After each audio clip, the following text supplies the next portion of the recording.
Саламатсызбы? Бүгүн биз Кыргызстанда жаштардын илим алуусуна түрткү берген, заманбап жаңы технологияларды өздөштүрүүгө абдан чоң салымын кошуп келе жаткан замандаштарыбыз менен маектешкени турабыз. Мен аларды азыр сиздерге тааныштырмакчымын. Алар Салымбеков университетинин жетекчилери, аталган окуу жайдын президенти Амангелди Жумадилов. Саламатсызбы, Амангелди мырза?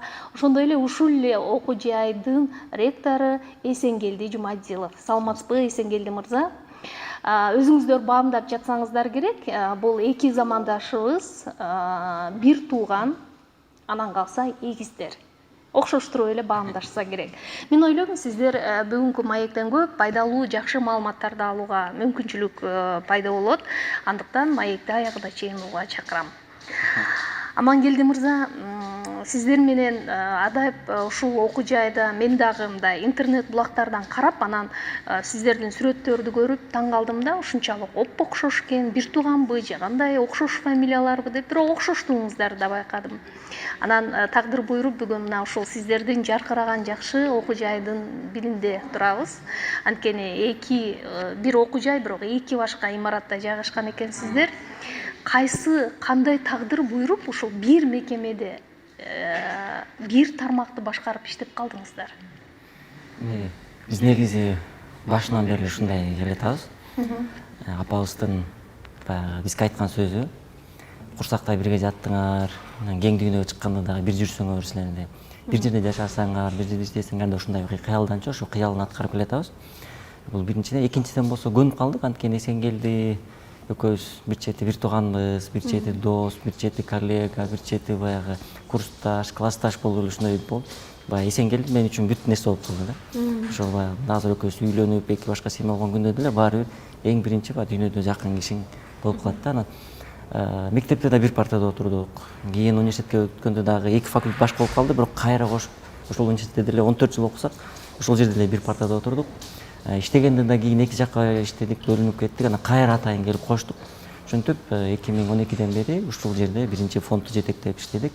Анан кийин азыр университетке дагы бир багыттан тагдырда ушундай экөөбүз бөлүнүп кетсек да кайра бир жолун таап кошулуп алып эле бир жака иштейин. Анткени Мындай кызыгууңуздар бала кезиңиздерден эле бир болуп келе жаткан экен да, мисалы окуу жайды тандоо, факультетти тандоодо деле мындай же келем экөөбүз баары бир бирге окуйлу, чогуу окуйлу деген сыяктуу ойлор жаралдыбы? бизге эми көбүнчөсүндө мындай болуп калды. Экөөбүз эки бөлүп кеткен күндө деле кайра эле баягы жанагы магниттай болуп тартылып, жалгыз иштеш кыйындагыдай болуп, жалгыз деле көп мындай эффективдүү болот экен, деле көрдүк. Бирок кандайдыр бир деңгээлде баягы үйдөн келип кайра кеңешебиз, ушундай нерселер болуп калат. Анан сүйлөштүк, андан көрө экөөбүз чогуу бир жака кетпейлү деп.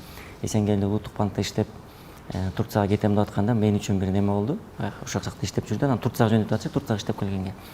Анан кандай болуп калат эми деп, анан сен Турцияга кетип калсаң, мен бул жакта калсам, анан экөөбүз кийин кандай болот деп, андан көрө экөөбүз бир иш кылбайлыкпы деп, анан сүйлөшүп кайра ушундай көп жыл болду да, биз мындай бөлүнүп кетип кайра кошулуп алып эле баягы бөлүнүүбүз ашып кетсе бир жарым жыл, бир жылдан ашпайт, анан кайра кошулуп. Эсенгелди мырза, кандай болот негизи өзү бир жерде, бир мекемеде иштөөнүн мындай артыкчылыгы? Экөөңүздөр бир туугансыздар, эгиз дегендей. Амангелди айтып кеткендей, мен байкеде айтам, 23 мүнөтүн. Эрте төрөлгөн. Эрте төрөлдү 23 мүнөтүгө. Анан ошондой биздин үйдө ушундай тарбия алганбыз. Бул болсо байке деш керек деп. Анан бул биринчиден, экинчиден болсо өзүбүздүн бирибизге болгон мындай сыйыматыбыз болуш керек. Анан ошол жана айтып кеткендей кызыгуубуз дагы, экөөбүздүн ой жүгүртүүбүз дагы, жашоого дагы, коомго болгон көз караштарыбыз кичинекей кезден, бала кезден бери мындай окшош кетет. Ал тургай кичинекей кезде ошо окуучулук кезекте бир кызды жакшы көрүп калган учурлар да көп болду экөөбүздүн. Ошол мына кызыгууларыбыз дагы ошондой окшош болгондугу, кыялдарыбыз да окшош болгондугу. Анан ошол нерсенин баардыгысы биздин бир жерде иштегенибизге, бир жерде билим алганыбызга түрткү болбош керек деп ойлойм. Турцияга анан кантип ошол бир боордук, бир туугандык сезим тартып туруп алган экен да, кетпей калышыңызга? Бир чети ошол да болду. Анан бир чети биздин өзүбүздүн баягы мамлекетке болгон баягы ар бир адамдын өзүнүн мамлекетине байланган бир сезимдери бар болуш керек. Ошо сезимдер дагы мекенчилдик дагы, өзүңдүн да мамлекетке болгон баягы кандайдыр бир кызмат кылайын деген оюң дагы болуш керек.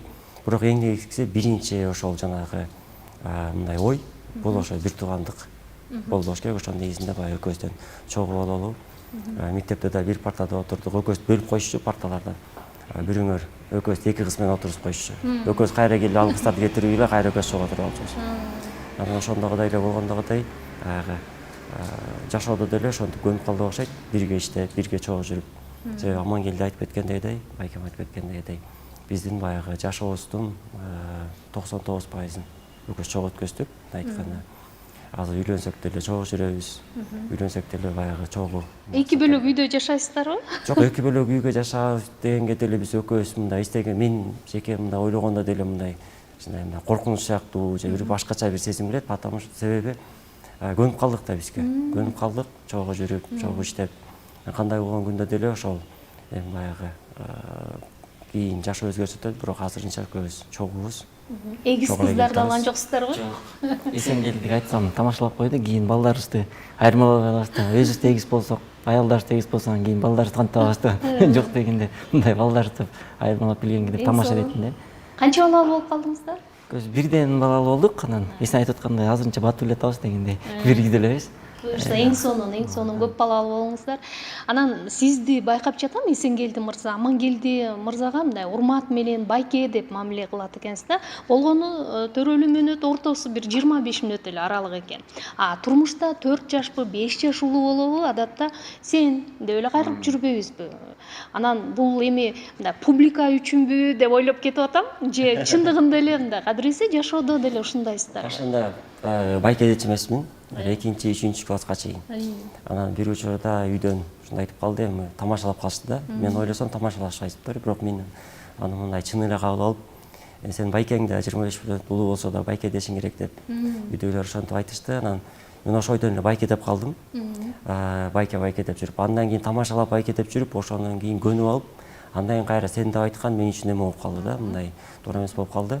Бул биринчиден, экинчиден болсо, улам чоңойгон сайын бир туугандын баркын, бир туугандын кадырын билет экенсиң. Анан экинчиден мен ар дайым Амангелди байкемди мындай сыйлайм, урматтайм, себеби көп жерден баягы өзүнүн жол көрсөткөндүгү, токтоолугу, ой жүгүрткөндүгү, ошол жактарын дагы баалап, анан күн өткөн сайын мен баягы өзүм туура чечим чыгарганын дагы мындай мойындап келем, себеби байке деген атка, байке дешиме, сиз дешиме чын эле мындай толук кандуу татыктуу инсан деп айтам.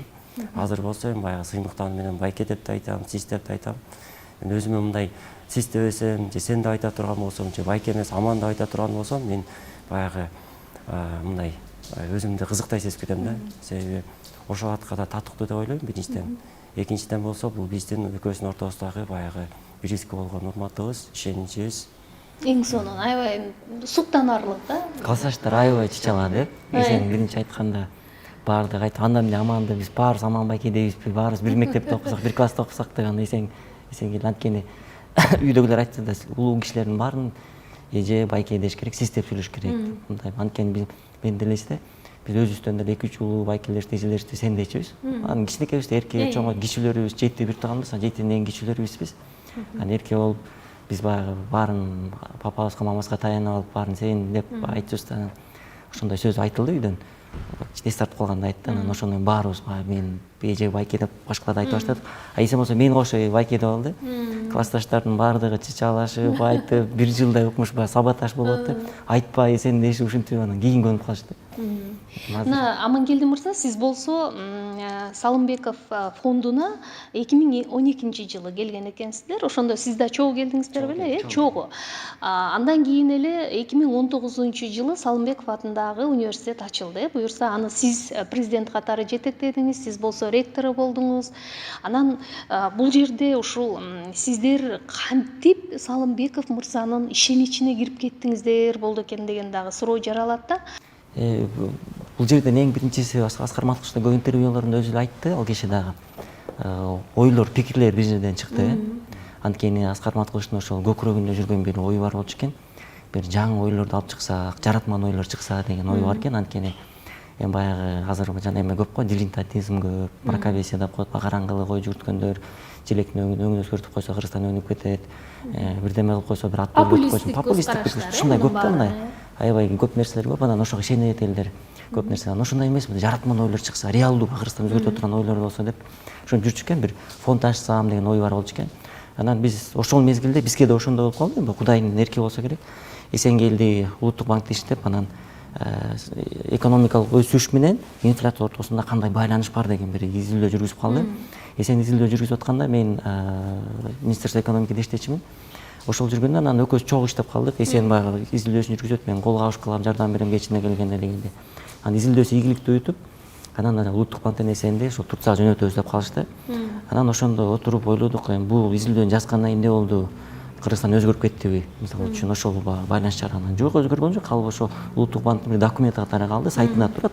Ошондо азыр деле караса, до сих пор сайтында турат. Жыйынтык болгон жок. Баягы бирок эми ал колдонду. Ошол улуттук банктын азыр жүргүзүп аткан акча кредит саясатында жанагы теориялык бир аргумент катары, база катары колдонушту. Мына ушул биздин жүрүп атканыбызда математический модель менен тастыктадык деп. Ал ошо математический модель болчу. Ал дагы эле турат, кызыкканда таанышса болот. Анан ошондон кийин ойлодук, Кыргызстанда альтернативалуу өсүү өнүгүү планын математикалык модель менен жазып чыксак деген ой чыкты. Эсен аябай кызыктуу, ошол боюнча анткени математический моделирование Эсен университетте аябай күчтүү болчу. Ошо Турциядан келген профессорлор дагы айтып баалап жүрчү.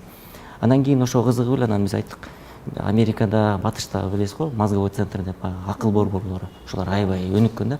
Ошо сенаторлорду, президенттерди ошолор акыл берип турушат да. Акыл алгандан алар уялышпайт. Анткени алар ошол эксперттердин акылы менен анан иш кылышат да, баягы эсептеп чоттоп алышып. Жана кечиресиз, акыл тирек деп бир ошол акылдуулардын башын бириктирип анан сыйлоо маселеси да ошондон жаралган. Биз ошондой бир мозговой центр ачалык дедик, think tank. Анан кийин ошол идея жазып алып, анан келип Аскар Маткалычка кирип сунуштасак эле, ал кишини ошондой биз таң калдык. Ишенесизби, 15 мүнөттөн ашкан жок сүйлөшүүбүз. Жүргүлө деди, экөөсү жете эледи, 1-2 суроо сурады.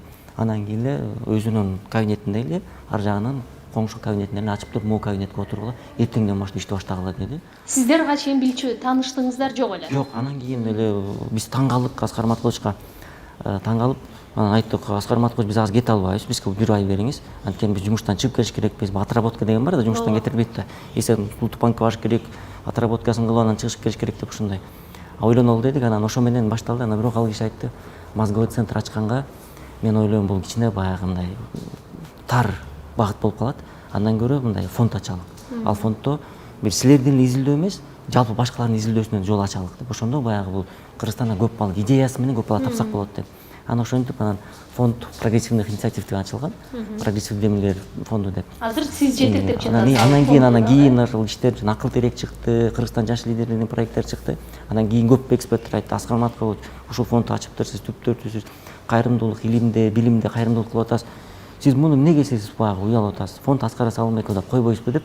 Анан фондко 5 жыл болгондо ошондо эксперттер айтып атышып, анан ошонун атын фонд Аскар Салымбеков, Аскар Салымбеков фонду кылып өзгөрттүк. Анан ошол фонддун ишмердүүлүгүндө көбүрөөк биз ошол билимге кылдык. Мисалы үчүн учурда карасак, бир 100 миңдин тегерегинде балдарга, жаштарга, башка муундарга акысыз билим берип турбуз. Анан ошо билим аркылуу биз баягы пульсту кармагандай болуп да, билим берүүдө кандай көйгөйлөр бар. Чындыгында билим аркылуу Кыргызстан өнүксө болот экен деген нерсени биз ошоктон мындай реалдуу көрдүк өзүбүз. Анан ошо менен биздин бизнес школасы ачылды, аймактарда ачтык, бизнес школанын филиалдарын. Анан келип отуруп курстан баштадык. Курстардын акыл курстарынан ошентип отуруп анан бизнес школа ачылды. Анан кийин университет 2019-жылы ачылды. Бул баягы туруп ачылган жок.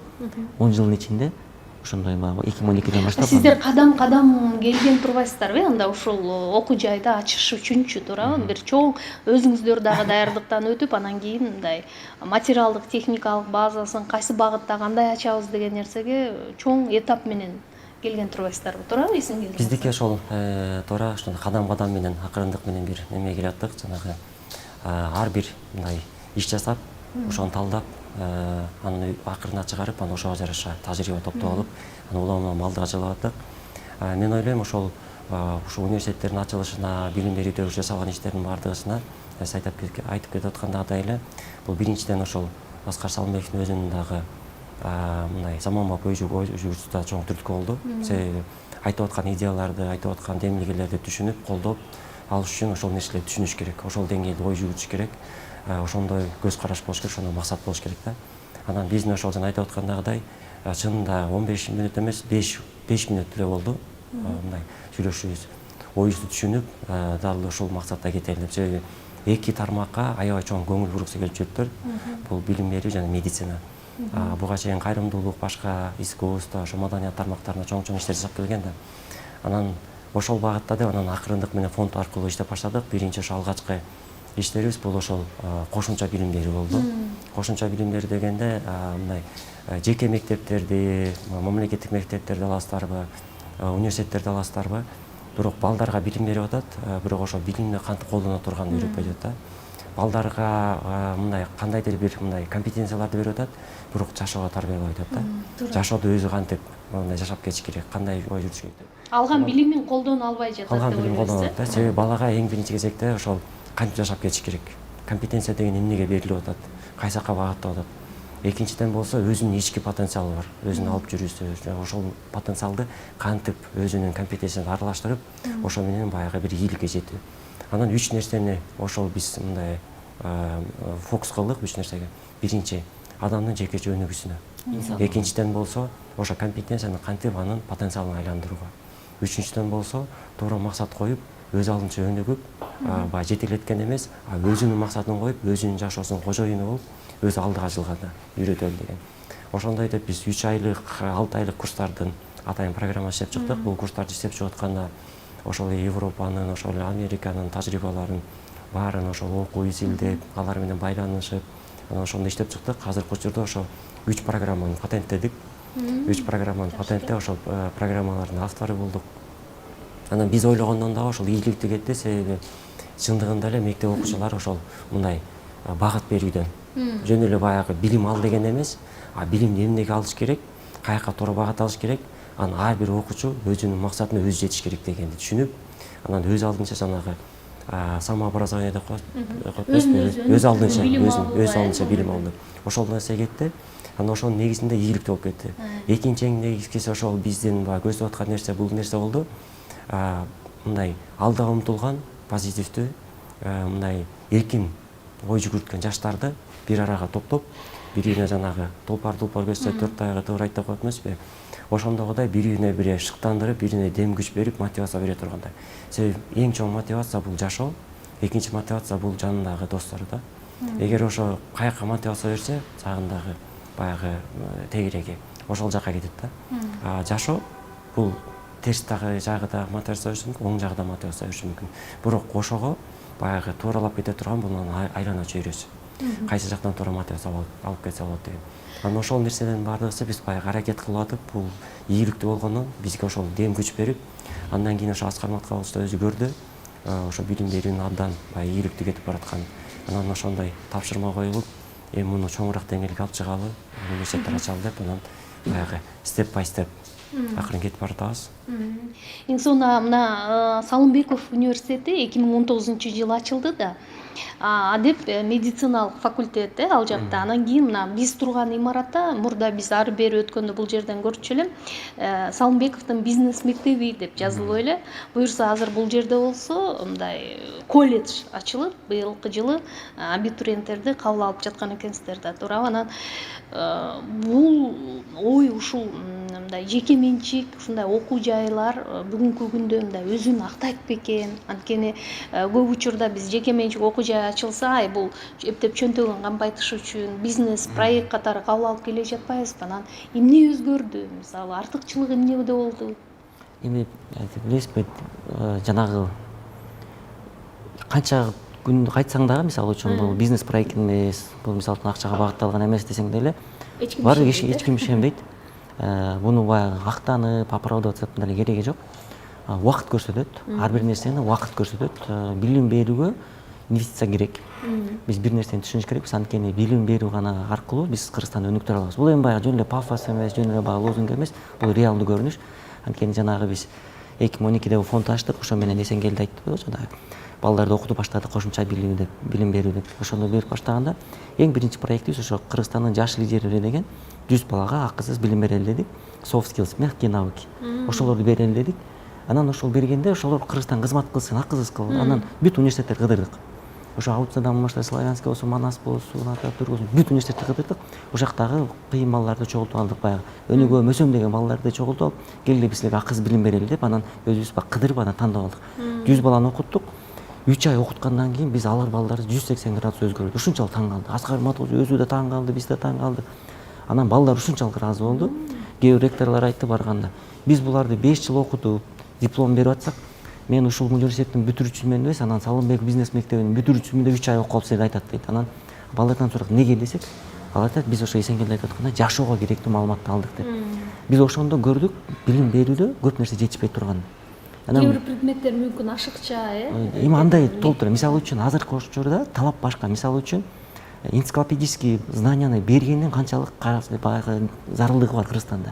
Эгер ошол энциклопедический знанияны эгер Википедия берип атса, Google берип атса, YouTube берип атса, мисалы үчүн аны берип атат, аны бала мисалы үчүн сен ысык көлдүн тереңдиги канча, узундугу канча дегенде мугалим үйрөтүш керекпи кечке аны. Мисалы үчүн Кыргызстан тоолордун бийиктиги канча дегенде. Эгер аны Википедияда жазылып атса, керек болсо ал Википедияны отурат.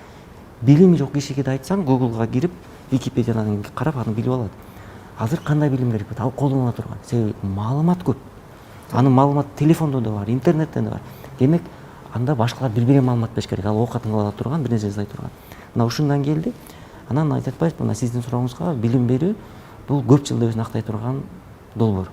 Мисалы үчүн биз өзгөчө медицина тармагынан баштаганда өтө оорудан баштадык. Албетте, баягы кээ бирлер айтып атышат, баягы чет мамлекеттен студенттерди алып келишет экен, көп акча табат экен деп. Медициналык билим берүү эгерде чындыгына карай турган болсо, баягы өздүк наркы дейт го, себестоимость. Бул $10.000 бир студентке бир жылына. Өздүк наркы. Себеби медициналык билим берүүдө бул клиника болуш керек. Клиникада да жабдыктар 3 жылда морально эскирет, 5 жылда физически эскирет. Демек 3 жылда морально эскирет, сен конкурент артта калбаш үчүн клиникага жаңы оборудование алып келишиң керек. Жок, артта кала берейин, мен 5 жыл чыдайм десең, 5 жылда бул физикалык эскирет, физически баягы эскирет. Демек 5 жылда оборудование жаңыртышың керек. Биринчиси, экинчиси, врачтар билесиздер, көп алышат. Врачтарды кармашың керек. Жөнөкөй врачтарды эмес, күчтүү врачтарды кармашың клиникаңа, сага пациент келиш үчүн. Себеби сен пациент болуш керек, студент алып пациенттерди көрүп, практикадан өтүш керек. Демек биз ошондон баштадык. 3 жылдын ичинде Кудайга шүгүр, эл аралык аккредитациядан өттүк. Сиздер деле угаттыңыздар, ар кандай тиги жабылат экен, ол жабылат экен деп, анан тиги бир жактан чорный список киргизип, ошол текшерүүнүн баардыгын өттүк. Кудайга шүгүр, азыр ошол студенттер арасында дагы, иностранный, чет элдик студенттер арасында дагы. Учурда 360 студент бар ошол. Канчасы чет өлкө? Көбү чет өлкөлүктөн, Өзбекстандан бар, Индиядан бар, Пакистандан бар, бизден бар, 4 мамлекеттен окуп атышат студенттер. Бирок келечекте биздин койгон максатыбыз өзүбүздүн балдардын санын көбөйтүү. Бирок негизи баягы бул Кыргызстанда бир эле цифраны айтып коелук. Мисалы үчүн биз жакшы билген Турцияда жылына 40-50 миллионго чейин турист келет. Мына азыр пандемиядан кичи түздү, бирок негизинен 40-50 миллионго чейин турист келет. Ошол 40-50 миллионго чейин турист, ошончо отелдер, ошончо адамдар иштейт. Ошолор Турцияга жылына 30-40 миллиард доллар бюджетине акча алып келет. Экономикасына салымы. Австралияда жылына 1 миллион турист келет. Турист бул 1 миллион турист эмес, бул студенттер, окугандар. Алар медициналык туризм деп койбойлу, Жок, медициналык ар кайсы демеде окушат. Жогорку жайда ал медицинада окушат, башка да окушат. 1 миллион турист студент келип окушат. Тиякта 40-50 миллион турист келет да 40 миллиард берет. Бул жакта 1 миллион турист келет да 40 миллиард доллар берет Австралиянын экономикасына. Австралия бай. Ресурс жагынан да бай, бирок алар экспорт знания менен дагы акча таап атышат. Биздин да Кыргызстан ошондой потенциалы чоң. 1 миллиард, 2 миллиард долларлык Кыргызстанда экономиканы жасаса болот. Мисалы ошондой. Бирок бул сапат менен болуш керек. Сапат менен болуш керек. Биринчи учурда сразу акча табам деген болбойт. Сен УБТКда болсоң да, артка кетсең дагы 5-10 жыл, мисалы үчүн бир объект салыш үчүн канча каражат керек? Муну сен 2-3 жылда чыгара албайсың да. Сага $10.000 контракт төлөсөң да чыгара албайсың. Сага бул убакыт керек. Демек, инвестиция ошо частный сектордун өзгөчө чоң бизнестин ошо медицинага, билимге салып аткан инвестициясы азыр кандай айтышпасын, бирок келечекте ошол туура болгондугун убакыт өзү таразалап көрсөтүп берет. Мисалы, ушул медициналык окуу жай баягы профили катары иштеп аткан бул Салымбеков университетинин базасында эле да, бул биз турган окуу жай ачылышы, туурабы? Биздин азыр университетте 3 тармак боюнча биз иштеп атабыз. Биринчиси бул Салымбеков бизнес мектептери. Бизнес мектептердин 7 региондо филиалдары бар. Бул жакта эмне боюнча билим берилип атат? Бул STEM образование деп азыркы учурдагы популярдуу болуп аткан, керектүү болуп аткан STEM образование кетип атат, билим берүү. Экинчиден болсо ушул жакта жеке жөнүгүү боюнча дагы билимдер кетип атат. Бул ошол эле өзүнүн убактысын туура пайдалануу, каржылык сабаттуулук, ораторлук себепчилик, сынчыл көз караш, ошондой нерселердин баардыгы берилип атат. Бул бизнес мектептер 2015 жылдан бери иштеп келип атат. Азыркы учурда 30 миңден ашык балага билим берилди. Жалпы 3 айлык, 6 айлык, 1 айлык курстар аркылуу. Экинчи тармагыбыз болсо бул биздики медицина болду, билим берүүдөгү. Медицина тармагы 2019-дон бери иштеп келип атат. Себеби медицина багытындагы факультеттин ачылышына бул Дордой ассоциациясынын 2005 жылдан баштап медицинага болгон баягы салымынын негизинде болуп чыкты. Себеби 2010 жылдан баштап Дордой ассоциациясына тиешелүү 2-ден 3-кө чейин клиника иштеп атты. Азыркы учурда туруктуу 2 клиника иштеп атат Дордой ассоциациясына тиешелүү. Бул клиникалардын баардыгысы ошол мындай факультеттин ачылышында түрткү болду. Азыркы учурда факультетте ошо жана айтып аткандагы Кыргызстандан дагы, Индиядан да, Бахрейнден дагы, Пакистандан дагы, Өзбекстандан дагы окуучулар келип атат. Биз мындай 5-6 мамлекеттин окуусун окутуп атабыз. Сабактар ошо эки тилде, англис, орус тилинде жүрүп атат. Үчүнчү багытыбыз биздики бул IT жана бизнес тармагы болуп атат. Бул жаңы ачылып аткан эл аралык колледж болду. Бул эл аралык колледждин бир өзгөчөлүгү биздики бул 2 дипломдуу болуп атат. Биринчиден, экинчиден болсо сабактар толугу менен бизде англис тилде болот. Бүтүрүп чыккандан кийин окуучулар биринчиден англис тилин TOEFL, IELTS деңгээлинде үйрөнүп чыгышат. Экинчиден болсо Кыргызстандан диплом алат. Экинчиден бул Линкольн, бул дүйнө жүзү боюнча ушундай университеттердин бир түйүнү. Малайзиядагы дагы бир чоң 3 чоң алдыңкы рейтингдеги вуздардын бирөө болуп саналат. Ошол вуздун дагы дипломун алышат. Окуучулардын дагы бир мындай өзгөчөлүгү болуп атканы алар үчүн сабак эки мамлекеттин күчтүү адистери тарабынан жүргүзүлөт. Мына жакында Малайзиядан 3 күчтүү специалист келет, адис келет. Ошолор да сабактарын берет. Андан тышкары биздин окуучулар ошол Малайзияга барганда Малайзиянын алдыңкы IT компанияларында практика өткөнгө толук мүмкүнчүлүктөрү бар. Бул эмне деген мүмкүнчүлүк болуп атат? Биздин максатыбыз 2 жылда ошол биздин окуучуларыбыз Кыргызстанда эмес, чет элдик баягы фирмалар менен кызматташып, эл аралык деңгээлдеги кызмат көрсөтүүлөргө кирип, өзлөрүнүн бир орун тапса деген бир чоң бир максатты коюп атабыз. Биз азыр өзүбүзгө коюп аткан чоң мындай амбициялык бир тапшырмаларыбыз бар. Биздин окуучуларыбызды ошо 1 жылдын ичинде жумушка киргизип, өзлөрүнүн кийинки контракттарын ошол Малайзияга барабы өзлөрү төлөп, өзлөрү ошол иштеп, жумуш окууну бүтүргөнгө чейин жумуш тажрыйбасын топтоп, жумуш менен иштеп кеткенге деген бир чоң бир максат коюп атабыз. Азыркы учурда биздин байланыштарыбыз ошо Малайзия мамлекети менен чектелип калган жок. Биз ушул учурда Россиянын КФУ, Казан федералдык университети деген чоң университет.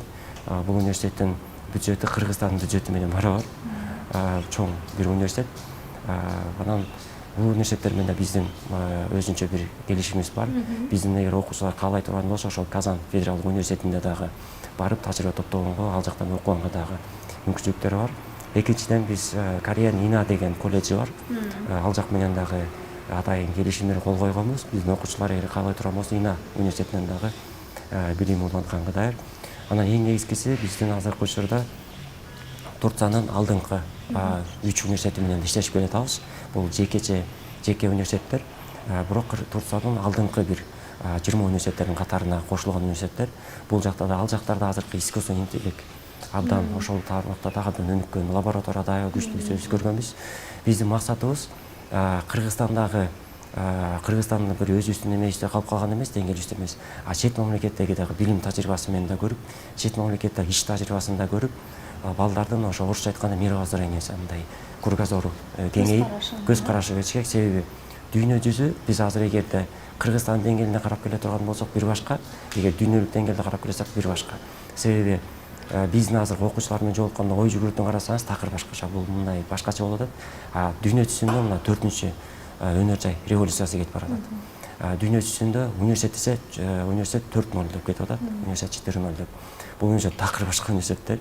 Эгерден айыл чарбасына келе турган болсок, бул смарт же болбосо мисалы үчүн жаңы мындай зеленый экономикада бет баратабыз.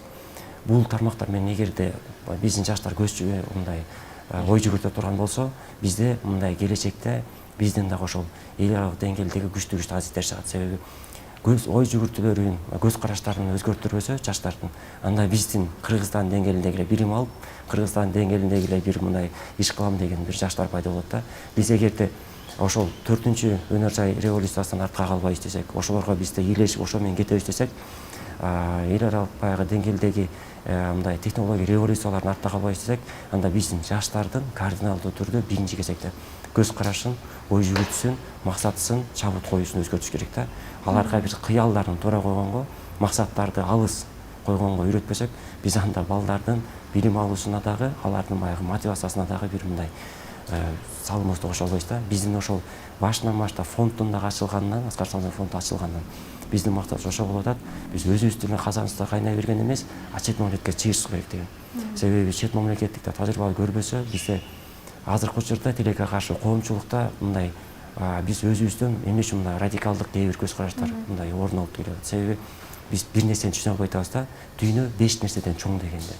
Себеби биздин динибизден чоң, биздин мамлекетибизден чоң, биздин мамлекеттин же өзүбүздүн коюп аткан максаттарыбыздан чоң, биздин ошол билим берүүбүздөн да чоң, анан биздин Кыргызстан жетишкендик илиминен да чоң дегенде. Биз өзүбүздүн баягы диний көз карашыбыз менен чектелгенбиз, өзүбүздүн баягы улуттук көз караштарыбыз менен чектелгенбиз, өзүбүздүн дагы ошол экономикалык дагы билим берүүдө, илимий жактан да көз караштарыбыз чектелип калганбыз. Ошон үчүн бизде көп нерсе мындай жаңычылыктарга же жаңырык умтулат деп келгенде, баягы көп нерселерди мындай абстракттуу түрдө мындай мамиле кылып коюшуп, анан балдар өзлөрүнүн баягы ой жүгүртүсү ошол деңгээлде калып калып атат да. Мындай популисттик көз караштарга же болбосо популисттик баягы ой жүгүртүүлөргө эмне үчүн жаштар дагы кирип кетип атат, эмне үчүн улуумун да кирип кетип атат. Себеби биздин ой жүгүртүүбүз тилекке каршы баягы эл аралык өнүгүүлөрдөн артта калып атат да. Дагы бир маселе да, мисалы жеке менчик окуу жайлар көп учурда мындай лицензия алуу маселесине келгенде мамлекеттин көзүн карап калат, анан каалайсыңбы, каалабайсыңбы унчукпашың керек деген сыяктуу да. Ушул жаатта келгенде бүгүн жеке менчик окуу жайлардын мындай ролун биз кантип жогорулатышыбыз керек да? Ал мамлекет эмне кылыш керек ал үчүн? Мамлекеттин жүргүзгөн саясаты кандай нукта болушу зарыл? Акыркы учурларда мына мисалы үчүн министрликтин саясаты кардиналдуу өзгөрүп атат. Бизди кубандырып атат. Ошол эле сиз айтып аткан лицензия талаптар, жакында жаңы лицензиялык талаптар кабыл алынат. Ал лицензиялык талаптар айтсак болот, бул мына революциялык десек болот. Революциялык нерселер кабыл алынып атат. Ошол баягы негизи биз ошол айтып атпайбызбы? Сиз айтканыңыз туура. Кыргызстанда мамлекеттик жеке деген негизи айрым болбош керек. Ажырым болбош керек. Бул ажырым болбош керек. Анткени бул айтып атышпайбы мамлекеттик жеке деген. Мисалы үчүн эгерде биз Кыргызстандын толук потенциалын колдонобуз десек, бир жерде өнүгүштүн толук потенциалын колдонобуз десек, демек баардык потенциалды колдонуш керекпиз. Мамлекеттик деп мамлекеттикке акцент кое берсек, эгерде мүмкүн жакшы болуп кетсе жакшы, эгер болбой калсачы, мисалы үчүн. Ошондуктан баягы страховка деп коет го.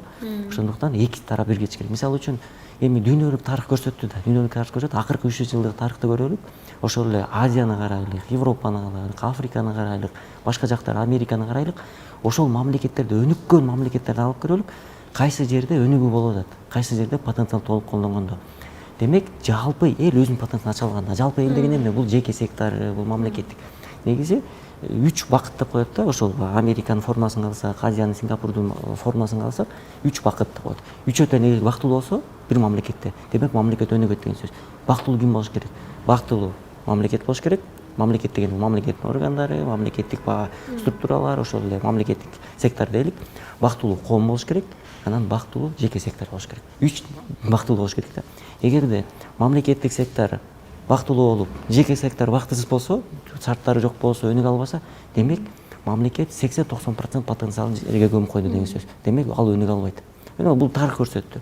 Эгерде жеке сектор эле бактылуу эле, мамлекет эчтеке жете салбай эле, мамлекет кыйналып атса, мисалы, жеке сектор салыгын төлөбөсө, жеке сектор баягы социалдык баягы жанагындай ответственный болбосо, демек анда мамлекет кыйналат, бир күнү ошол алып келет жеке секторго давление күчөйт. Эгерде ошол жеке сектор болот, мамлекет болот, бирок коом ошондон бир реалдуу бир өнүгүүнү көрө албаса, потенциалын көрө албаса, ошол вовлечение болбосо, бир эле тармак өнүгүп эле анан ошол тармакта белгилүү кишилер өнүгүп, калгандар кыла албаса, демек коом дагы ошондон бар реакциясы болот. Демек ошол жерде баягы 3 треугольник бирдей кетиш керек да. Демек ошол жерде шарттар болуш керек. Мына учурда билим берүү тармагында мен Эсенгелдин дагы кошуп кете турган нерсе, жана айтып атпайбы, ой жүгүртүүнү өзгөртүш керекпиз деп. негизи технологиялык өнүгүү 100 км/час менен кетип баратса, саатына 100 км/час менен кетип баратса, билим берүү ошого адаптациясы бизде эле эмес. Өнүккөн мамлекеттерде дагы билим берүү ошого адаптациясы ашып кетсе 20 км/час менен кетип баратат. Бул өтө мындай өксүтө турган нерсе го. Бизде бул өтө эле калып баратат. Демек биз айтып атпайбызбы, мисалы үчүн билим берүүдө лицензиялык талаптарды кандай коюш керек? Билим берүү бул бизнес эмес. Да өзүн өзү актаган, акча эмне керек? Өзүн өзү акташ керек. Ага тескерисинче инвестиция кылыш керек. Туруктуу өнүгүш керек. Туруктуу өнүгүш үчүн бул өзүн өзү камсыздай алыш керек. Демек ошондой шартка чыгыш керек. Мисалы үчүн жакынкы учурда чоң мамлекеттик жогорку окуу жайларга атайын статус берилбеди, макам берилбеди статус. 5 окуу жай. 5 окуу жайга. Мен ойлойм, андай статус негизи жалпы берилиш керек. Мүмкүн бул баягы пилоттук негизде киргизилди, көрүп көргүлө. Бирок бул негизи жалпысына келиш керек. Анткени ошол билим берүүгө потенциалына салам деген, баягы жана колунан келе турган чоң меценаттар билим берүүгө салыш керек. Анан бул 5-10 жылда ошондой тармакта болот. Мисалы үчүн Турция мамлекетин алып кала турган болсок, Турцияда бүгүнкү дүйнөдө Global 500 деген бар, дүйнө жүзүндөгү 500 эң алдыңкы университеттер деген бар, жогорку окуу жайлар деген. Ошол дүйнө жүзүндөгү эң алдыңкы жогорку 500 университетке кирген Турцияда 2 университет бар. Бирөө Сабанчы университети, бирөө Коч университети. Сабанчы бул чоң холдинг, Коч бул чоң холдинг. Ошолордун кылган инвестициялары. Турцияда эң алдыңкы орунда турган ушул 2 университет. Экөө тең жеке университет. Америкада университеттерди билебиз, мисалы үчүн же ошол эле Корея санаткан Малайзияда барбы, мисалы үчүн бул жеке, бул мамлекеттик деген айрым жок да. Ошондой өнүгөт. Демек бул ошондой азыркы учурда ойлойм, азыркы билим берүү министрлигинен ошондой нерсеси өзгөрүп атат. Бул белгилүү убакыттан кийин ошондой бир конкуренцияга алып келиш керек. Себеби мисалы үчүн жана жеке менчик мектептер ачылбадыбы? Жеке менчик мектептер ачылгандан кийин ошол жерде тажрыйба алган мугалимдер, мына мугалим мектеп мугалимдеринин айлыктарын көтөрдү. Ошол жерден көргөн системаны эгер айлыгын көтөрдү, мына ошол жактан келгендер бияка трансформация кылат. Бул айырмашат. Мисалы үчүн ошол эле жеке менчикте отура бербейт да, мисалы үчүн. Ал жеке менчиктеги бул акча эмес. Ошол жердеги эң негизги жеке менчиктеги подход, система. Ошол системаны акырын тарайт. Мисалы үчүн курулуш тармагында эле. Билесиз го, башында киргенде Айгүн Иншаат бир турецкий фирмалар кирди эле. Азыр турецкий фирмаларды көрүп атабызбы курулуш тармагында? Жок. Биздин Кыргызстандын жеке Кыргызстанда чыккан ата мекендеги курулушчулар көбүнчөсү. Үйрөнүштү. Кийим тигүүчүлөр бар беле? Жок. Бирөө ачты, көрдү, үйрөндү деген. Ошол сыяктуу бул конкуренция кетиш керек. Жеке менчик бул Марстан учуп келген жок да. Бардыгы эле ушул жактын жарандары, ушул жактыкы. Анан жеке менчик болобу, мамлекеттик болобу, баардыгы ушул жактын кишилери иштеп атат. Мисалы үчүн жеке менчик университетте келген кишилер айлыксыз иштеген жок да, аларды бекер бир эксплуатировать эткен жок да. Тескерисинче алардын айлыктары жогору. Жеке менчикте келип аткан нерселер мамлекетке салык төлөп койгон жок да. Алар наоборот мамлекеттикине көбүрөөк салык төлөшөт. Жеке менчикке келип аткан нерселер мисалы лицензиялык талаптан чыгып кеткен жок да. Мамлекеттик жогорку окуучуларга кандай лицензиялык талаптар болсо, жеке менчикке да ошондой лицензиялык талаптар. Бизде кээде коомдо ойлоп кетип атышпайбы? Жеке менчик берсе жөн ачып алыптыр деп. Андай эмес, лицензиялык талаптар бар. Эгер ошону кызыккан кишилер болсо, окуп көрсө, лицензиялык талаптар ар бир баягы деталь менен жазылган. Азыр мына сиздер жаш жаңы муундун өкүлү катары иштеп жатасыздар да, болгондо дагы бир окуу жайды жетектеп мындай 2 тизгин 1 жыл мурун колго алып деген сыяктуучу. Анан маселе жаралат, мисалы бүгүн коом өзгөчө Кыргызстандын мисалын ала турган болсок, жаштардын билим алууга болгон мындай каалоолору кандай деңгээлде болуп жатат деген ойдосуздар да. Анткени мисалы социалдык түйүндө карап жатсаң, кээ бир маселелерди окуп көрүп, анан ойлойсуң коом бир мындай деградация болуп бара жаткан жокпу деген дагы чочулоо пайда болот да. Сиз кандай карайсыз? Мисалы Эсенгелди мырза. Университетте 5 мамлекеттен келип окуп атышат. Анан биринчиден ошолор студенттер менен бизнес студенттерди, биздин окуучуларды салыштырып карайбыз да. Кимдин канчалык окууга болгон, өнүгүү болгон баягы мотивациясы күчтүүрөөк депчи. Экинчиден болсо, чет мамлекетке чыгып, башка жактын балдары менен таанышып, тажрыйба алмашып, пикир алмашканда көрүп атабыз. Биздин баягы эң негизгиси, баягы ишенген, биздин эң негизги күчтүү тармагыбыз бул биздин мындай жарандык коом. Биринчиден, экинчиден биздин ошо жаштарда. Биздин жаштардын билимге болгон умтулуусу аябай чоң, аябай жакшы. Болгону кандай болуп атат? Биздин жаштарга туура багыт берген, туура билим берген жагынан биз чындыгында аксап жатабыз. Себеби эң биринчи баланы отуруп эле билим алышың керек деп айта берсе, бала албайт билимди. Билимди эмнеге алып атканын, кайсы жака баратканын, ошо билим менен эмне болуп турганын, келечегин анын жете турган жетишкендиктерин көрсөтө турган болсо бала бул ошого умтулат да. Ошондуктан эмне үчүн дүйнө жүзүндө күн сайын жанагындай окутуу методикалар өзгөртүп атышат. Себеби балага мотивация бериш керек деген. Тилекке каршы биздин мамлекетибизде азыркы учурда мындай көпчүлүк үй бүлөлөрдө баягы аз камсыз болгондугуна байланыштуу балдар эрте мектеп окуучусу мектеп кезинде эле жумушка аралашып кетип атышат. Анан ошол менен баягы убакыттардын көбүнчөсү өзлөрүнүн баягы жумуш менен алектеп болуп атып, окууга да баягы мүмкүнчүлүктөр болбой калып атат да. Бирок мурунку учурга караганда азыркы учурдун бир өзгөчөлүгү бар да.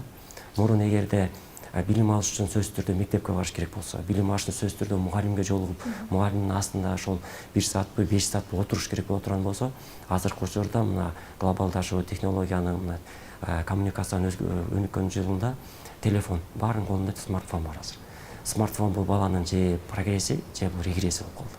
Смартфон аркылуу кирип алып бала каалаган ошол YouTube, ошол Google же ошол башка толгон токой мындай эркин мындай ресурстар бар, билим берүү ресурстары, ошол аябай көп ресурстар бар. Лиралык донорлор жасаган.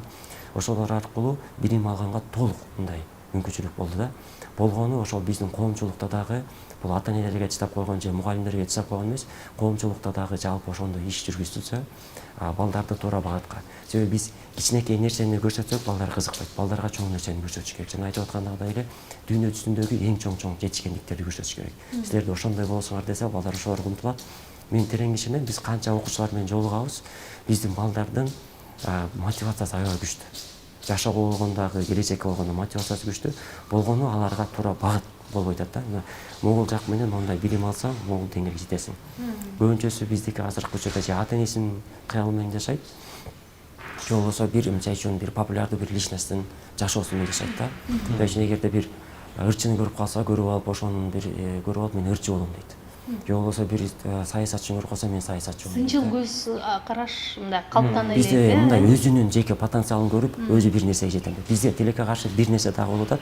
Жаштар көбүнчө мен Цукербергдей болом, же мен Илон Масктай болом, же болбосо мындай күчтүү биринчи окумуштуу болом дегенге бизге мындай балдар жете албай атат. Жана сиз жакшы тема көтөрүп кетпедиңизби? Жеке жана мамлекеттик секторлорду.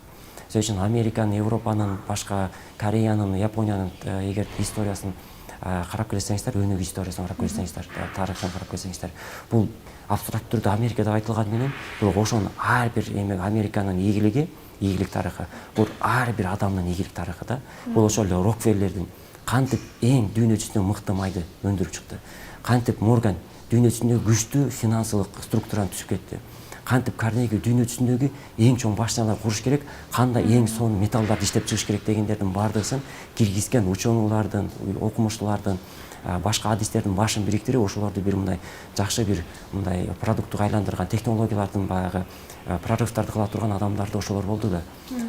Ошол сыяктуу эле биздин дагы азыркы Кыргызстан тарыхында, Кыргызстан деңгээлиндеги ар бир ийгиликтин баягы мындай тарыхы ар бир адамга байланган да.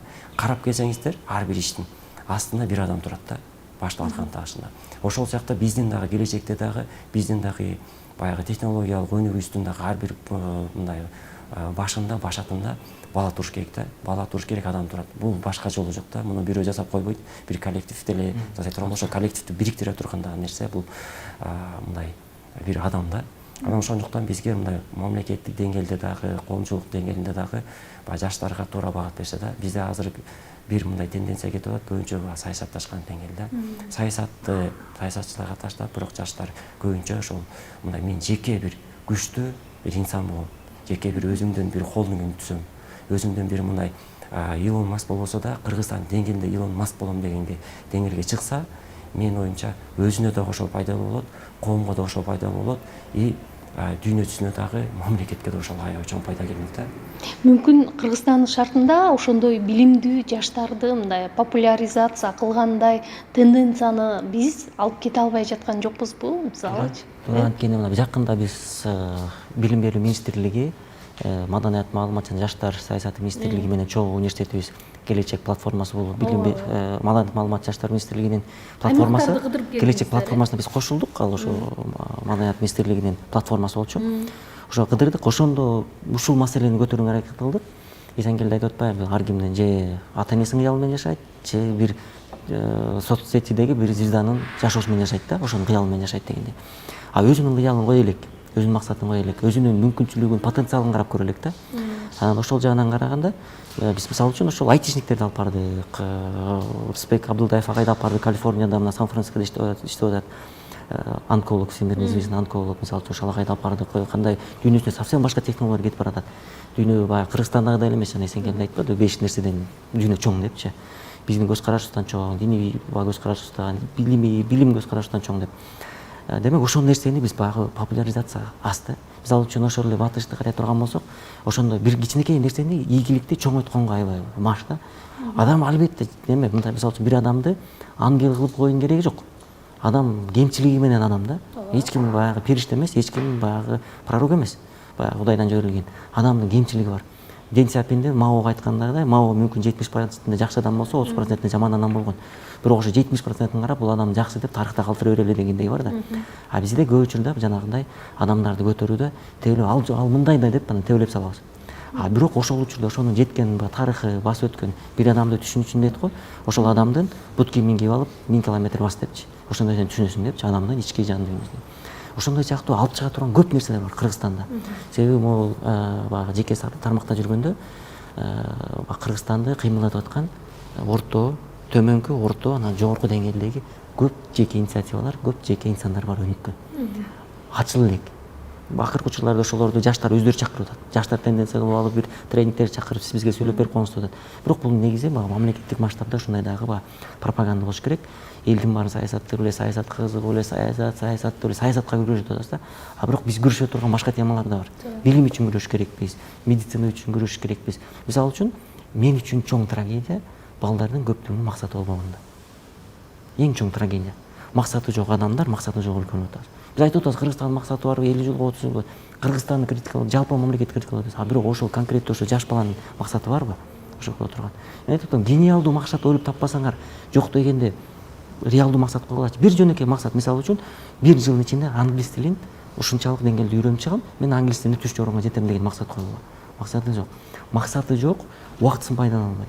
Адамга баардыгыбызга берген 24 саат убакыт биздин эң чоң ресурсубуз. Ошо 24 мына элементарды биз айтып атпайбы, soft skills деп элек балдарга 100 миңдей бала менен иштешти, ошондо көрдүк. Эмне үчүн билимге кызык жок? Анткени ал альтернативаны көрө албайт.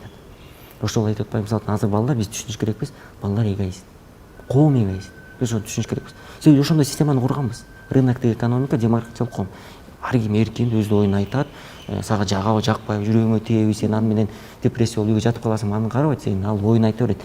Билбей да айта берет, талкалай берет, мисалы үчүнчү. Ушундай экен деп талкалап коюп, соцсетте көрүп атпайсызбы? Сени көмүп коет, же сени тоонун башына чыгарып коет да. Ушундай. Анан экинчиси экономикасы да ошондой. Сен иштешиң керек, тырышың керек, аракет кылышың керек, сени эч ким карабайт. Демек ошону азыркы заманга жараша биз түшүндүрүш керекпиз. Сен мисалы азыр ойлойт, мисалы үчүн 30 жашка чейин эмнеге жетишиң керек, эмнеге максат коюшуң керек. Ошондой нерселерди койсо, мисалы жана биз тренингтерди бергенде көрдүк, балдар өзгөргөнүн. 180 градуска өзгөрүп атпайбы? Өзгөрүп, максат коюп, ишкерчилик кылып, коуч болуп кеткен балдарды көрдүк. Ошол нерселер бизге таң калды. 3 айда баланы өзгөртсө болот турбайбы деген нерседен кийин анан биз ошо билим берүүгө кадамыбызды баягы сапарыбызды уланталы деген ошого келдик да. Демек 3 айда өзгөртө алса, демек ушул жакта бир нерсе бар турбайбы? Биз ушул жакка баягы инвестиция кылыш керек турбайбызбы? Ушул жакка өмүрүбүздү арнаш керек турбайбызбы деп анан ошол жерден баштадым. Анткени Кыргызстанда билим берүүдө айтып атпайсызбы? Мектептерди куруп коелук, компьютер алып келип коелук, андан эмес. Анын ичинде контент. Пайдалана билүү. Контент ошол жерде берип аткан билимдин өзү. Мисалы үчүн эмне билим бериш керекпиз? Маселе ошондо турат да. Мектеп кандай болуш керегинде эмес. Мисалы жаркырат куруп койсо болот, компьютер коюп койсо болот. А бирок балага эмнени беребиз ичинде? Мисалы үчүн азыркы дүйнөдө 3 тенденция кетип барат. Глобализация, технологизация, анан цифровизация. Глобализация түшүнүктүү. Мына азыркы биздин университетте Эсенкелди айтып берип аткан нерседе бир жыл Кыргызстанда, 1,5 жыл Малайзияда окуйсуң. Бул глобализация. Ушундай программалар жакынкы 10-20 жылда көбөйөт. Биз эле эмес, дүйнө боюнча. Демек бир бала керек болсо 2 мамлекет эмес, 3-4 мамлекеттен билим алышы мүмкүн. 4 жылдык билим боло турган болсо, 1 жылдан окушу мүмкүн. Бул ошондой нормалдуу көрүнүш болушу мүмкүн дагы бир 10 жылдан кийин. Бул жакшы. Глобализация бул. Экинчи технологизация. Бүт жашообузда нерсесин бар технология кирип атат. Баары технология кирип атат. Үчүнчү технология кирип атканда, ошол технологияны кантип цифровизацияга айландырабыз? Мисалы үчүн азыр айтып атпайбы, өнүккөн Америкада технологияларды адамдын жашоосуна колдонуу индекси көрсөткүчү бул цифровизация ошол 18% өнүккөн Америкада. Демек дагы көп ошол технология жашообузга кире элек технологиялар бар. А ошолорго балдар үйрөтсөк, балдар мына мончалык жана айтып калдык, Кыргызстандан чыгалык оболочкасынан дүйнө жүзүн карайлык. Эгер ошондой карасак биз көрөбүз. Анда демек биз акылыбыз менен, бизде нефть жок, газ жок. А бирок биз акылыбыз менен ошол технологияны колдонсок болот экен. Анткени 30 жылдык тарыхыбыз көрсөтүп атат. Ошол эле эч кандай биз жамандап эле Кыргызстан артта калды, Кыргызстан билим системасы өлдү, тигиндей мындай деп жамандап атабыз. Бирок ушул жактан деле биз артта калган 3-чү мамлекетте башкалар биз 3 мамлекетте айткан мамлекеттен деле арабыздан бир эле сурулуп чыгып кетип атпайбы? Мен балдарга жолукканда, мына Эсенгелдиге чыкканда айтып балдарга айтып, силер мына жаманатты кылып отурасыңар, биз мамлекетибиз жок, мемлекет ата-энем бай болсо, мени жеке менчик мектеп берип койсо мен кыйратат элем деп. А бирок сенин деле айылыңан чыгып Microsoft иштеген балдар болуп атпайбы? Ал кантип чыгып кетти? А сен эмнеге отурасың бул жакта? Ошондой нерседе баланын өзүнөн. Демек азыркы билим берүү системасында эң биринчи инсан катары баланын өзүн ошону баягы жана компьютерди настраивать эткендей, ошону настраивать эткендей система болуш керек. Бул биринчиси. Экинчиси, ага биз цифровизация технологияны бериш керекпиз. Үчүнчүсү, биз аны көп тилдүү кылыш керек. Жана мультиязычный деп атпайбыз, көп тилдүү кылыш керек. Кыргыз тилин албетте ал билиш керек. Билиш керек.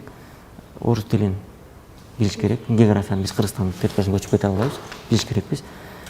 Үчүнчүсү, балдар сөзсүз билиш керек. Кыргызстанда билим системасында окуп аткан мектеп окуучулары биздин ыял ушундай эле англис тилин эгерде түш жоргудай билсе, анда биз Кыргызстан баягы автоматтык түрдө потенциалыбыз 2 эсе 3 эсе асып калмакта. Жана мен суроону бекер жерине бергеним жок да. Мисалы биз ушундай билимдүү, мыкты жанагы акылдуу кыздарды, жигиттерди биз мындай коомго жакшы жеткире албай, тааныштыра албай жатабызбы депчи. Анткени аларды көргөн ошол бала дагы, анын ата-энеси дагы мындай стимул, мотивация алмак беле депчи. Мисалы жеке сиздердин планыңыздарда, мына жеке сиздер мектепте окудуңуздар, жогорку окуу жайын окудуңуздар, анан кийин илимий даража коргодуңуздар да, бүгүн сиздер канча саат окуйсуздар? Бүгүн сиздер кантип мындай өзүңүздөрдү өстүрүүгө убакыт таап бөлөсүздөр? Биз азыр билим берүү тармагында жүрүп атпайбыз, билим берүү медицина тармагында. Бул тармактын бир жакшы жери иштеп аткан адамдар үчүн бул күн сайын билим алганга мүмкүнчүлүк, себеби билим берүүдөн жаңы программаларды киргизип, Дайыма маалыматтын чордонунда болосуз. Маалыматтын чордонунда болосуз биринчиден. Экинчиден ар дайым ошо башка мамлекеттердин университеттери менен карым-катнашка, кызматташууга кол коюп атканда, же алар менен сүйлөшүп атканда, сөзсүз түрдө алардын дагы тажрыйбаларын көрүп, алардын дагы жетишкендиктерин көрүп атып, ал жактан да көп тажрыйба топтойбуз. Бирок биздин кичинекей кезден баштап эки мындай хоббибиз бар болчу, өзүбүздүн адатыбыз. Биринчиден бул спорт менен машыгуу болчу. Биз экөөбүз кичинекей кезден баштап бокс менен өзүнчө өз алдынча башып келебиз. Кийин бул жакка келгенде дагы атайын спорт бокс боюнча секцияга да жасалып катышып жүрдүк. Экинчиден болсо убактысы болгон сайын китеп окуганга аракет кылабыз. Азыркы биз мурун көбүнчө баягы тарыхый китептерди көрүп окучубуз. Жанагындай улуу инсандардын жетишкендиктерин окучубуз, экономика багытында окучубуз. Азыр көбүнчө ушул китептердин мен эгерде жеке өзүм айта турган болсом, билим берүү тармагындагы жетишкендиктер, медицинадагы жетишкендиктер, дүйнө жүзүндөгү технологиялар, анан көбүнчө ошо геополитикадагы абдан баягы кызыгып, ошол 4 багыт боюнча күнүнө жок дегенде 1 саат убакыт бөлүп, же кечинде жумуштан кийин, жумушта калып 1 саат ошолду окуганга аракет кылып атабыз. Себеби коомдогу болуп аткан баягы дүйнө жүзүндө болуп аткан ошо окуяларды, өзгөрүүлөрдү карап турбаса, адам баягы өзүбүздүн улам деңгээлин, ошол деңгээлде калып түшө бересиң да, мындай деградация болот да адам өзү. Анан канчалык дүйнө жүзүндөгү ошо жаңылыктар менен таанышып, дүйнө жүзүндөгү жанагындай өзгөрүүлөр менен таанышсак, ошончолук адамга дагы мотивация болот, себеби биз өзүбүз эмес дагы умтулуш керек экен деп. Себеби адам эгерде жеке өзүнүн эле мындай жетишкендиктерин же болбосо өзүнүн жагын карай турган болсо, адам өзүнө ыраазы болуп отура бериши мүмкүн да. Бир боз үйгө кирип алып деле, жабынып алып деле жыргап отура берсем болот да, мен жыргап күн тийип атат, чайым бар, наным бар деп койчу. Бирок эгер дүйнө жүзүн карай турган болсо, дүйнө жүзүнөн көрө турган, үйрөнө турган, биле турган көп нерсе бар да. Ошондуктан баягы биз колубуздан келген деңгээлче ошо аракет кылып баягы өскөнгө, умтулууга, күн сайын билим алууга умтулуп атабыз. Бул өзүбүзгө деле мындай адат болуп калды окшойт. Канча эме болсо да убакыт тапканга ошо аракет. Амангелди мырза, сизчи? Убакыт дагы баягы үй бүлө, жумуш, анан жанагындай, тем более жаңы становлениясында болгон учет болгондуктан чынында көп убакыт алат, көп энергия алат. Бирок убакыттар жумуштан жолго келаткандагы убакыт, ошол убакыт эң мисалы үчүн мен үчүн маанилүү аябай. Үйдөн жумушка баратканда же жумуштан үйгө баратканда убакыт, ошол мезгилде телефонду алып, машинага коюп, ошол кезде жанагындай немелерге настраивать этип укканга аракет кылабыз. Ошол эле подкаст же аудиолор. көп нерселерди өзгөчө жанагындай дүйнө жүзүндө белгилүү ошол эле Deutsche Welle болсун, Washington Post болсун, Израилдики болсун, Турцияныкы болсун, Россияныкы болсун, башкалардыкы болсун, ошол англисче, түркчө билгенибизге жакшы, ошол англисче, түркчө, орусча, көбүнчө англисче ошондой маалыматтарды, документальный фильмдерди көргөнгө, документарий деп коет, ошондой документальный фильмдерди көргөнгө технология боюнча анан жаңылыктарды укканга аракет кылабыз. Анткени ошолор берет. Мисалы үчүн үйдөн жумушка жеткенге чейин 40 мүнөт, 1 саат убакыт кетет. Пробка менен бир жакка кайрыласың, ошол учурда бир топ маалымат алып коесуң. Анан Эсенгелди айтып аткандай сөзсүз түрдө ошол күнүнө 1 саат же 1,5 саат сөзсүз бөлөбүз. Мисалы үчүн келгенде компьютерде отурганда дүйнөлүк тенденциялар, ошол эле геополитика болбосун, ошол эле технология болбосун, обязательно ошолорду карайбыз. Анан көбүнчө тажрыйбаны болсо бул жумуштан Эсенгелди айткандай жумуштан анткени көп кишилер менен жолугабыз. Биз көп эле жолугушуулардын баарын соцсетке салып чыгара бербейбиз. Бирок күнүнө жок дегенде 3-4 жолугушуу болот. 3-4 жолугуштан 3-4 маалымат алмашуу болот. Ошол жолугушуулар өтө пайдалуу. Ассоциациядордойго да көп кишилер келет. Ошол жерге да көбүнчө Өстүнбай Аскарматов силер да катыштырат. Ошол жерден көп маалымат алабыз. Анан ошол маалымат алып атканда бир чети сүйүнөсүң, маалымат алып атканыңа сүйүнөсүң, атканың бир чети өтө кейиштүү болуп кетет. Анткени сенин канчалык деңгээлде дагы көп нерсе жасаш керегиңди, анан канчалык деңгээлде артта турганыңды көргөндө бир чети ичиң тысылдайт. Ушунчалык баягы деградация болбой, ушундай подавление болосуң морально. А бир чети баягы чыйраласың, көрөсүң, баягы маалымат алганга. Ошондой нерселер бар. Мен ушул сизди көрө турган кишилерге, жаштарга айткым келет. Бир нерсени айткым келет. Университеттерге мына тапшырып атышат балдар, мектепте окуп атышат, бирок мен бир нерсени айта алам. Жоопкерчиликтүү негизи айта алам. Университет билимди толук бере албайт. Эгерде ким кайсы гана Кыргызстандагы эң алдыңкы университетке, эл дүйнө жүзүндө эң алдыңкы университетке тапшырдым, демек менин жашоом ийгиликтүү болот экен десе жаңылышат. Университет менин көз карашым боюнча ага бере турган нерсенин 30% бере алат. Өзгөчө азыркы учурда университет ошол 30% бере ала турган болсо да жакшы, калганын бала өзү алыш керек. Себеби университет бул ойлойт, мен тапшырып койдум балам деп. Калганын баардыгы самообразование. Ошол университетке келгенден кийин университет бул ошол баягы атты мамага байлап койгондой эле ошол баягы дисциплина болгон. Мен ошол жакта байландым, мен окуп атам деген нерсе. Ушул повод керек балага, окуй турган. Демек ушуну билсин айткым келет. Экинчиден, убакытты пайдаланыш керек. Азыркы инфомания деген ушундай бар, инфомания. Баардыгыбыз инфоманиядан жүрөбүз. TikTok'у бар, Instagram'ы бар, Facebook'у бар, башкасы бар. Инфомания. Бирөөнүн жашоосун карап, ошого сопереживать этип, бирөөгө күлүп комментарий жазып, бирөөгө ыйлап комментарий жазып, бирөө менен эмоцияга кирип кетип, айтышып, комментарий менен кирип кеткендер бар. Ошондо бирөөнүн жашоосу менен жашап атат. Ушунчалык мээбизде көп маалымат бар. Анан мээ менен ашказандан айтып атпайсызбы? Айырмасы ушунда. Ашказанга ашык жесең, кусат, ичиң өтөт, жылып кетет, кетирет да. Мээ баягы антпайт. Мээ жок дебейт, мээ кабыл ала берет. Бирок мээ кабыл алып, жанагы баягы кишилер бар го, баягы эмоциясын чыгарбай эле баарын кабыл алып анан кийин оор болуп калган сыяктуучу. Мээ да ушундай да. Баарын кабыл ала берет, анан мээ толуп чыгат. Анан ошондо балдардын жана концентрациясы жоголот. Ошондо бир нерсени билгени жоголот. Демек инфоманиядан сактангыла дейм. Экинчиси, инфомания бул ошол жаңы маалыматтын баарын топтоп бергенден интернеттен, соцсеттерден пайдалуу нерсе алып өзүңөр колдонгула. Силер соцсетке иштебей, соцсеттерге иштеш керек. Анткени соцсетке иштегенибизде биз жана лайк басып, дегенди ушинтип эле кете беребиз, бөлүшөбүз, бизге керексиз нерсенин баарын. Анан биз соцсетке иштеп атабыз, алардын акчасы кетип атат. Себеби соцсеттер акча табат. Биздин ар бир кыймылыбыздан соцсеттер миллиард тыйын акча табышат. А соцсетти кантип биз колдонуш керек? Биз эми хотя бы паритетти колдонбойлубу? Соцсетке да берели, өз колдонуп. Реклама катары. Мисалы үчүн бир нерсени чыгаруу аркылуу. Мисалы үчүн сиздин YouTube канал бул эң чоң, сиз соцсетти колдонуп аткандан эң чоң примери. Соцсет сизди колдонгон жок, сиз колдонуп атасыз. Анткени бул сиздин канал. Сиз чыгарып атасыз, ошону колдонуп атасыз. Мына ошондой жок дегенде ушундай сизге окшогон кишилерди ошо колдонуп аткан нерселерден өрнөк алыш керек да. Алып кантип колдонсо болот? Кантип ошону мисалы үчүн бирөөнү чыгарганга, бир идеяны түрткөнгө, ошону алдыга кетирген колдонсо болот. Коомго да пайдалуу, өзүңүзгө да пайдалуу дегенде. Демек ошондой нерселерди балдар таап чыкса болот.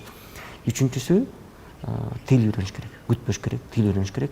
Төртүнчүсү жаңылышып турган нерселер бар. Мен медицина тапшырдым, мага айтым эмне кереги бар деп ойлойт. Мен экономист болдум, мага айтым эмне кереги бар деп ойлойт. Жакынкы 20 жылда экөөнүн ортосунда азыр эле жок, бирок жакынкы 20 жылда IT менен башка калган кесиптер ортосунда эч кандай чек ара болбойт. Экономист бул жарымын айтишник болуш керек. Медик жарымын айтишник болуш керек. Финансист жарымын айтишник болуш керек. Преподаватель, мугалим жарымын айтишник болуш керек. Демек, мына ушул 4 нерсеге балдар көңүл буруш керек. Анткени бул ошол тенденция. Калганын баардыгы болот. Калганын баардыгы өзү келет. Анан маалыматтын дагы бир акыркы айта турган нерсе, бешинчиси, маалымат алып атканда энциклопедический знанияны издебегиле. Мен канчалык айтат го, начитанность не признак мудрости дейт. Көп билет, бирок бул мудрость эмес. Эгер көп билет, бирок бир маселени чечкенди билбесе, анан мудростун жанагы аттан жанагы жакшы сөз бар эмеспи? Жанагы аттан тойдон калгандан күлүктүгү не пайда, анан бир нерсе болсо сулуу не пайда деген сыяктуу эмес. Ошондой да. Эгер ал бир нерсе маселе чече албаса, бир нерсе жарата албаса, демек анын билиминин канчалык пайдасы бар.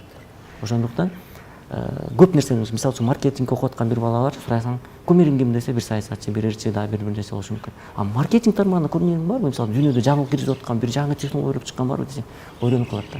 Демек ал ошону алыш керек. Кыргызстанда торт жасаган канча үй бар? Үйдө баары торт жасайт, бирок Куликовскийде ким торт жасайт? Демек ал ошол знание, баары торт жасайт.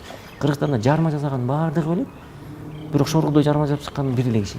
Кыргызстанда баардыгы эле соода менен кызматташат, баары сооданын бүт баары эле соода, Кыргызстандын бир миллион киши соода менен алектенсе керек.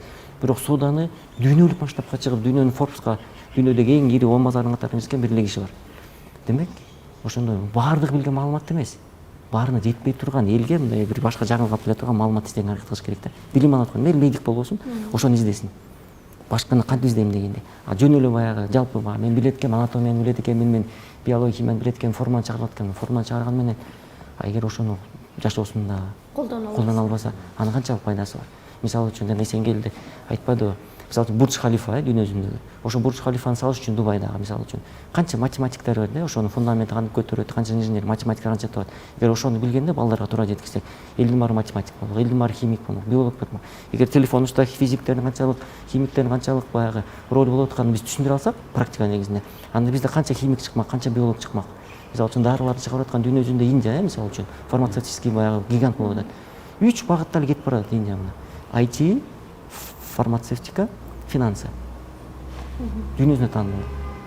Соңку суроону берейинчи. Айтыңызчы, мисалы мына азыр ушул окуу жайды жетектеп жатасыздар, мындан тышкары коомдук иш менен да алек болуп жатасыздар. Фонд бул коомдук жумуш сиздер үчүнчү. Анан сиздер мындай карьералык өсүштү мындан кийин 3 жыл, 5 жылдан кийин кандай көрөсүздөр, кандай элестетесиздер? Биздин кичинекей кезден баштап өзүбүздүн кыялдарыбыз бар. Дагы коюп келаткандан эми баягы ар бир баланын өзүнүн мындай чоң максат коюп болуш керек. Терең ойлонгон балдардын баардыгы. Анан азыркы биз учурда ошол жакынкы ошо 5-10 жылдыгын ичинде Кыргызстандагы ошо билим берүү жана медицина тармагындагы университет аркылуу өзүбүздүн дагы бир чоң салымыбызды кошсок деген чоң максат менен иштеп атабыз. Бул үчүн биз азыркы кезекте ошол эки нерсеге абдан көңүл буруп атабыз. Биринчиден сапаттуу кадрларды ошол жакта топтойлоо. Экинчиден болсо эл аралык байланышты күчтөндүрүп, ошо эл аралык технологияларды, эл аралык методикалардын баардыгын Кыргызстанга алып келели. Бизде азыр Кыргызстандын билим берүүсүн, Кыргызстандын медицинасын көтөрүш үчүн бир эле жол бар. Бул интернационализация болуш керек. Мындай башка мамлекеттер менен тыгыз байланышта орношуш керек. Себеби мына азыркы учурда клеточная терапия дүйнө жүзүндө абдан өнүккөн мамлекеттерде аябай күч алды. Бизде азыр клеточная терапия боюнча колдонгон эмес, түшүнүк барбы дегенде чоң суроо бар. Бул эгер медицина жагын алып келе турган болсок, билим берүү тармагын ала турган болсок, мына университеттер 4-0 университеттерди айтып атпайбызбы?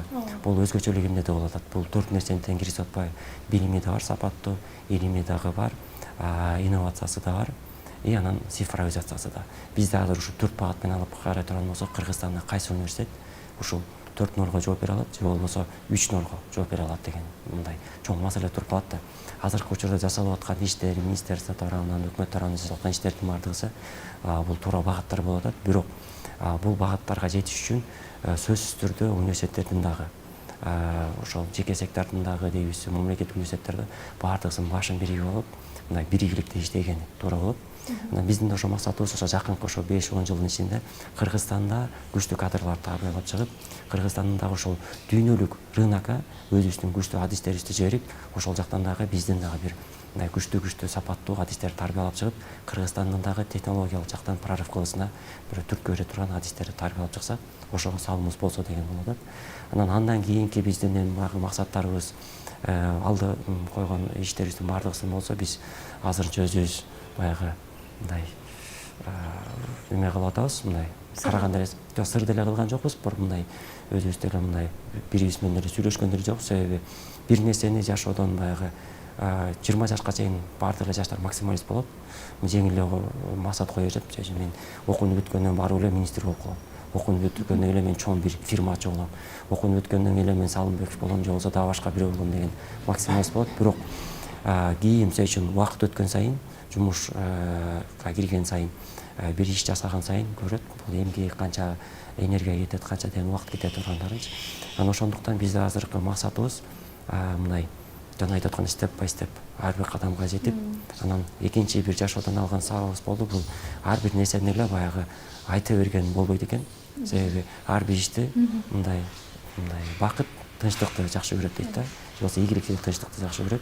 Ар бир ишти баягы кыйкырып өкүрүп мен тинтем муну кыйратам деген эмес, адам өзүнүн ишин акыры менен баягы умтулуп жасай бериш керек экен да. Анан дагы бир нерсени баягы биз ар дайым ошо окуучулар менен студенттер менен жолукканда айтып келатабыз, баягы адам ар дайым умтулуш керек экен, ар дайым аракет кылыш керек экен да. Себеби аракет кылбаса бул турган суудай саска айланат да, турган сууда саска айланат. Жаштарга да айтып келатабыз, агымга каршы агым менен эле бирок аракет кылыш керек деп. Экинчиден болсо бул нерсе экен, адам эч качан мисалы үчүн адамга түстөлбөш керек экен да. Адамга түстөлгөн адам же жаңылат, же жолунан чыгып кетет да. Себеби ар бир адам өзү уникалдуу, өзүнүн жолу бар. Бул адам түстөлө турган бир нерсеси бар экен, бул абийир экен да. Өзүнүн абийирине түстөш керек. Себеби бир жакшы сөз бар эмеспи? Пайгамбарлар да жаңылган деп. Пайгамбарлар жаңылган, ошон үчүн абийир менен эле кириш керек экен. Үчүнчүдөн болсо, бул билим алуудан эч качан артта калбаш керек экен деген девиз менен чыгып келет. Себеби билим алып ар дайым ошол мындай жаңылыштыкка умтулуш керек.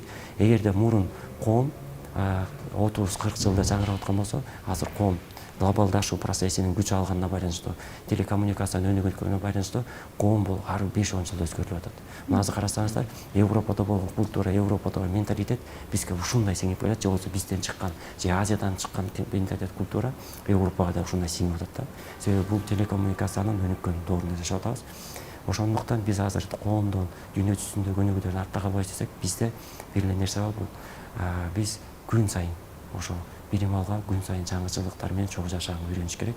Ошо девиз болуп атат. Анан азыркы максатыбыз дагы, жашообуздун магызы дагы ушул 3 нерсеге байланган. Мен Эсенгелдикине кошулам, толук менен баягы билим берүү тармагында айтты, 5-10 жылга чында ошондой нерсе кылсакпы деген ойлорубуз бар.